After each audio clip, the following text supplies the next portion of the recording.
निर्मल को जिले का दर्जा हासिल होने के बाद से जिले निर्मल मुस्तखर पर ट्रैफिक में इजाफा होने के साथ साथ आबादी के तनासुब में भी इजाफा हुआ है। इसी के पेश नज़र शहर निर्मल में हमाजत तरक्की के लिए रियासती वजीर जंगलात व माहौलियात इंदिरा करण रेड्डी काफ़ी संजीदा इक़दाम कर रहे हैं और तरक्याती काम भी काफ़ी तेज़ी के साथ अंजाम दिए जा रहे हैं। इन ख्यालात का इजहार सदर नशीन बल्दिया निर्मल जी ईश्वर ने मीडिया को बयान देते हुए किया। रियासती वजीर इंदिरा करण रेड्डी व जिला कलेक्टर मुशर्रफ अली फारूकी निर्मल शहर को मॉडल टाउन बनाने के मंसूबे के तहत फुटपाथ पर भी तामीरी काम को अंजाम दे रहे हैं। उन्होंने कहा कि न्यू बस स्टैंड के अतराफ में तकरीबन 42 दुकानात मौजूद थे, उन्हें शहर की तरक्की के गर्ज से ही उठाया गया है। उन दुकान मालिकान को परेशान होने की ज़रूरत नहीं है, उनके साथ इंसाफ किया जाएगा और बल्दिया निर्मल का ताउन भी रहेगा। सदर नशीन बल्दिया जी ईश्वर, बल्दिया कमिश्नर निर्मल एन बाला कृष्णा व अराकीन बल्दिया के हमरा शहर निर्मल में जारी फुटपाथ की तामीरी कामों का जायजा लिया गया। इस मौके पर अराकीन मजलिस बल्दिया निर्मल शेख सईद सलीम, जी रमना, वाजिद, फैयाज, सलमान व दीगर मौजूद थे। निर्मल से एम अजीम की रिपोर्ट। शिवाजी चौक నుంచి అంబేద్కర్ చౌక్ వరకు గౌరవ మంత్రి అల్లు ఇందిరా రెడ్డి గారి ఆదేశానుసారం వారి యొక్క సహకారంతో 5,20,00,000 రూపాయలతోటి ఈ సుందరకాండలో భాగంగా మేము బ్యూటిఫికేషన్ చేస్తూ ఉన్నాం। ఏవైతే నిర్మల్ పట్టణంలో అప్పటికి ఇప్పుడు తాలూకా హెడ్ క్వార్టర్ ఉండే, ఇప్పుడు జిల్లా హెడ్ క్వార్టర్ అయింది। జిల్లా హెడ్ క్వార్టర్ అయినాక జనం పెరిగిపోయింది, వెహికల్స్ పెరిగిపోయినాయి।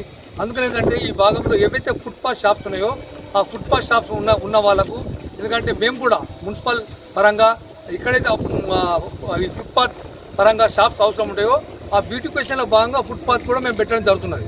ముఖ్యంగా ఏదైతే కొత్త బస్టాండ్ ఉంది, కొత్త బస్టాండ్లో పండ్ల దుకాణాలు ఉన్నాయి, పండ్ల దుకాణాలకు అడ్జస్ట్ చేసే విధంగా ఏవైతే ఆ పక్కన ఉన్న అంబేద్కర్ చౌక్ టాయిలెట్స్ పక్కన ఉన్న 43 షాపులు అక్కడ ఉన్నాయి।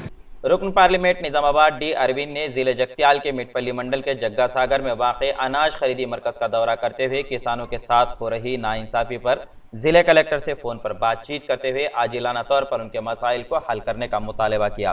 किसानों ने इल्ज़ाम आयद किया कि साल भर दिन रात मेहनत करके फसलों को उगाया जाता है और जब बाज़ार में फ़रोख्त करने की बारी आती है तब कई एक मुश्किलात का सामना करना पड़ता है और यह मसला हमेशा का हो चुका है। उन्होंने राइस मिल मालिकान पर भी इल्ज़ाम आयद किया कि वह मनमानी करते हुए हुकूमत के नुमाइंदों से साजबाज करके किसानों का नुकसान कर रहे हैं।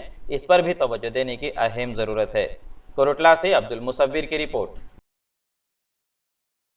అన్నగారు అరవింద్ అన్నగారు గిడి గిడి నా మొక్కలు దండం పెడతా నేను గిన్నె అంతా వేసిన చూడంగా మన్ను వచ్చినట్టు నీకు పోతా ఎంత 18 సంవత్సరాలు పోతా ఖాళీ చేసిన మళ్ళీ రేపు బక్కర అవుతుంది 153 సంవత్సరాలు అయితే 18 సంవత్సరాలు ఖాళీ చేసిన మళ్ళీ నేనేం చేయాలా ఊరేడు కావాలా? ప్రశాంత్ రెడ్డి అయినా సరే ఏమంటున్నారు, తెలంగాణలోనే వరి ప్రొక్యూర్మెంట్ చేస్తున్నాము, ధాన్యం ప్రొక్యూర్మెంట్ చేస్తున్నాము, అసలు దేశంలో ఏడ కూడా ఏ ప్రభుత్వం కూడా చేస్తలేదు అన్నారు। దేశంలో ఏడ కూడా ధాన్యాలు వండుతలేవా? ఎంఎస్పీకి కేంద్రం కొంటలేదా? అది ఫస్ట్, అది అబద్ధం ఈ మంత్రులు చెప్పేది। రెండోది, తెలంగాణలో ఇక్కడ ప్రత్యేకంగా జరిగేది ఏంటంటే ఎఫ్సిఐ నామ్స్లో కొద్ది శాతము తరుగుకి అవకాశం ఇచ్చినా కూడా వీళ్ళు అది కాకుండా అదనంగా తరుగు తీసుకునుడు పట్టుకునుడు ఇక్కడ రైస్ మిల్లర్లకి, ప్రభుత్వానికి, జిల్లా యంత్రాంగానికి అందరూ కుమ్ముక్కై ఇలా రైతు నడ్డీర కొడతా ఉన్నారు తెలంగాణలో। పోయిన సంవత్సరం కేంద్ర ప్రభుత్వంలో కంప్లైంట్ చేస్తే 3-4 సార్లు రేడ్ చేయడం జరిగింది, కొంచెం టైట్ చేయడం జరిగింది। ఈ సంవత్సరం కూడా అది కూడా జగిత్యాల్లో అన్ని జిల్లాల కంటే జగిత్యాల జిల్లాలో రైతు అధోగతి పాలవుతా ఉన్నాడు। ఇక్కడ ఎమ్మెల్యేలు, కలెక్టరు, ఇక్కడ మరి ప్రభుత్వ యంత్రాంగంలో మిగిలిన వాళ్ళందరూ కూడా టోటల్గా రైస్ మిల్లర్లకు అమ్ముడు పోయి రైతులని నాశనం చేస్తూ ఉన్నారు। ఇప్పుడు నేను కలెక్టర్ తోటి మాట్లాడితే జిల్లాలో 80% ప్రొక్యూర్మెంట్ అయిపోయింది అన్నారు, ఇక్కడ 40% అయింది। 40% అయిన దాంట్లో జోకిన దాంట్లో కూడా చాలా మటుకు ఇంకా 1000 బస్తాలకు పైన ఇంకా తరలించాల్సింది ఉంది. జోకంది 60% ఉంది. ఇంకా ఇక్కడ రసీదు ఇస్తలేరు.